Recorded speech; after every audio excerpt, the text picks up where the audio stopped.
Yes, it's a boy, Ozenito. Good morning, good afternoon, good evening, depending on where you're watching this video from and when you're watching this video. Today we're going to be doing something very fun. We're going to be comparing two amazing image generators together. There's this new AI generator called ImageFX. This is it, and I also use Midjourney. Right now, Midjourney is paid, and for this, I've been using it so far. I've not seen any option to pay. Right, there's no pricing plan, so I guess it's free. Right, so what we're going to be doing today is we're going to be testing out the same prompt for both platform. So we'll create a prompt for ImageFX and also for Midjourney, the same prompt, right? So we'll see which platform gives us the best quality or the best result. Then we'll try out some sophisticated prompts and and see what we get from both platforms. But yeah, let's just start. So the first thing I want to do is, now for ImageFX, right, it's as simple as it is. You just go to the site, just log in or sign in using your email, your Google Mail, and it brings you directly to this page. Very easy. Why for Midjourney, you can also just go to midjourney.com. I'm going to drop the link to all these things, right? So you can also have access to it. If you've never used Midjourney before, you will definitely have free, I think 20 image plan where you can generate 20 free images before you are required to pay, right? But yeah, I'm currently subscribed to Midjourney for this month, so let's quickly jump straight into it. Let's test it out. Which platform is better, ImageFX or Midjourney? So the first one is, let's come up with a very random prompt. An African graphic designer. I want it to be as okay. Let's start with something simple, then we'll go to more sophisticated, then we'll add some other sophisticated prompts to it. So an African graphic designer on his laptop. Let's make it as simple as possible. Working on his laptop. So this is the prompts we are giving, and also we're going to look at the timing, right? So this is 7:30. Let's see how fast it's going to render this, bring this out. While we are doing that as well, okay, let's just see. Let's see how. Okay, awesome. Awesome. So it took it about 30 seconds to come up with the images, but let's open the images. You can see how amazing these images are. Let me just open it in a new tab just so you can see the quality of this image. Like you can see the nails, the fingers, right? Very clean. Like this look very realistic. Now let me download it so I can check the size of. Now this is 1.46 MB. So I mean it's pretty okay, right? And let's see other options. Look at the other option here. This is really amazing. Then it gave us a vector-based graphic designer, a vector-based image, right? So yeah, this is very nice. Now let's quickly jump straight to Midjourney, and as usual, to use Midjourney, just click on the slash and this would come up. Then we'll type the same thing, an African graphic designer working on his laptop. Now we're going to wait for Midjourney to come up with its own set of image, right, or images. So yeah, again, this looks pretty amazing, pretty amazing. But let's check out Midjourney.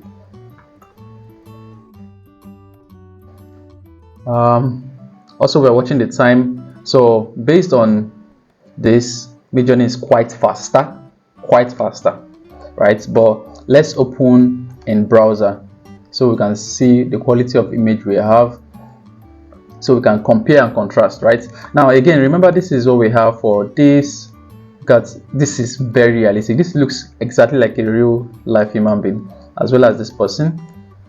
This person also look very real, and if you check their fingers, right, looks well designed, like well created, right? We don't have like one finger entering into the other and all that. I mean, this, you could tell that this looks a bit jagged, but I mean, so yeah, let's check Midjourney. So for Midjourney, we also have 1, 2, 3. You can see some form of, but you can see the eyes. You can already see that, oh, seems like something is going on in the eyes, but this looks very, very good actually. 1, 2, 3, 4. The fingers are actually cool as well, but you can see that. Let me show you something. Look at the eyes. Yeah, right, look at this person's eye, very realistic. But look at Midjourney, right? It's I mean, you could easily tell that it is AI. I mean, look at this eye. The iris is, this iris is different from this iris. This is larger, this is smaller, right? Unlike this, that it captures it perfectly. So when it comes to the simple image prompts, ImageFX beats Midjourney hands down. I mean, I don't need to even say it. You can see it clearly from my screen. Now let's take it up a notch. Let's say an African designer working in an office wearing a VR headset while playing game on his laptop. So I'm just going to copy this and I'm going to press create. And also let's go to Midjourney. This time I'm not even watching the time, I just want to see how good the quality is. Slash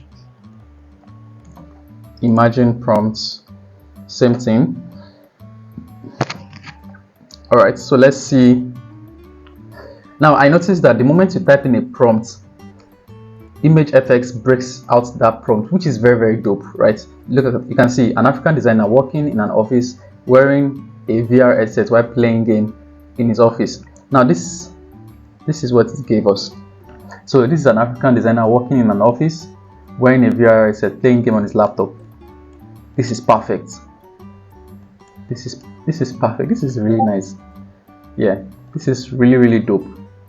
1, 2, 3, 4. The fingers are also complete, and you know, it doesn't look weird, right? This is really, really nice. Now let's check. Now what I was saying is, ImageFX breaks down your text to the point whereby you can actually choose. You can break. You can see it gives you option to then choose other form of prompts inside your own prompts, which is very, very nice. Now let's open Midjourney. So Midjourney also looks very nice, right? It looks very nice. But let's check the nails. 1, 2, 3, 4. This is also very good. No, this is not looking nice, but from afar the image looks very, very clean, right? Especially with the background. The background is very, very cool. Actually, you can see this one. We have someone in the office background. This looks very, very nice. But again, 1, 2, 3, 4. But again, you can easily see that image generation effect compared to what we have here. Compared to this particular one, one can easily detect that it is AI generated. That's for this one. Now let's use a complex prompt. Let's use this prompt, right? Let's just use this prompt. So I will use this prompt, but I will change something on it so it doesn't, you know. So let's cinematic movie still of a man standing on a mountain, of a woman. Let's change it to a woman, of a woman standing on a mountain in the style of a cinematic photography, blah blah blah, and all this things. So you know, we are adding more specific you know, details to the image generation. So let's copy this, enter. Same thing on Midjourney. Let's see what it's going to give us. Yeah, I can say so far the speed of ImageFX is quite higher than Midjourney if you really look at this. Okay, so we have, this is the prompt: cinematic movie still of a woman standing on a mountain. She's standing on a mountain, right? In the style of cinematic photography, ultra detail, 34K, photorealism, AR, that's the aspect ratio, 7 by 10. So it's supposed to give us a 7 by 10 image. Then the stylize is supposed to be 250. But first thing first, this is not a 7 by 10 image, so that's a minus for ImageFX.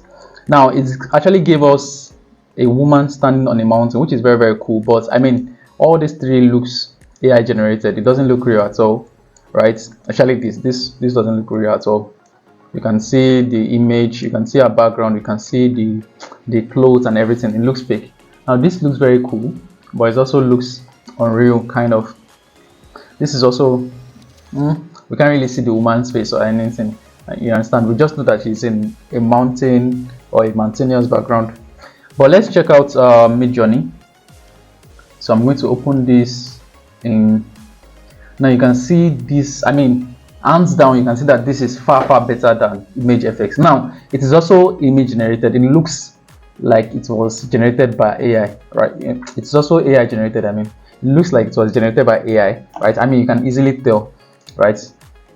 You can easily tell that it looks generated by AI, but it actually captures the details of what you're putting, like your inputs. Number one, the aspect ratio is 7 by 10, so it's supposed to be a portrait, right? And the lady is actually standing on a mountain in a background of other mountains and stuff. This is very perfect. So I would say that when it comes to ImageFX, when you put in simple prompts, it gives you very good results, but it can't really process specific images. Like it, when you start breaking it down to using prompts like ultra detail, 34K, 32K, or asking it to give you certain image in certain dimension, or like when you start going far into like serious image prompts generation, you might not be able to get what you need. But if you're looking for something very simple, like a lady walking a baby or walking a dog, or a family eating, all those simple images, you will definitely get it in a realistic manner on ImageFX. But for Midjourney, right, Midjourney, when you give it simple prompts, it's going to give you a very nice result, but the result is not as good as ImageFX, as you can tell, right? As you can tell, the result is not that perfect because it looks kind of realistic, especially when you start noticing the fingers, the eyes, the ears. You would start seeing some deformity. But when you start giving it specific prompts, like you actually know what you're looking for, you type in certain details to get your image that you're looking for, it gives you something close to what you're looking for. So I mean, both can work hand in hand, right? If you're someone that you are always working, and whatever it is you're doing requires a lot of image generation, you can merge the two together, right? Because again, you definitely need what Midjourney has to offer, right? Why for ImageFX, if you're just someone that need simple images for your project and stuff like that, ImageFX is good for you, especially the fact that it is free. So yeah, for me personally, I love ImageFX, but also I think Midjourney is also, like, it has its own specs and all. So I guess both of them have their advantage and disadvantage. And I know that AI is still improving. We are still in the early phase of image generation, and I can't wait to see more amazing stuff from both platforms. Actually, looking at the fact that ImageFX has video effects, music effect, and text effects. So very soon we'll be seeing will be opened, like we'll have a platform where you can just type in a text and it's going to give you the video just in few seconds, which is very crazy, right? But yeah, let me know in the comments what you feel about ImageFX, and also what you feel about Midjourney. Which one do you think you would rather go for, right? But personally for me, I think both of them they serve their function, they serve their purpose. And yeah, that's basically it. I'm going to see you next time. Cheers.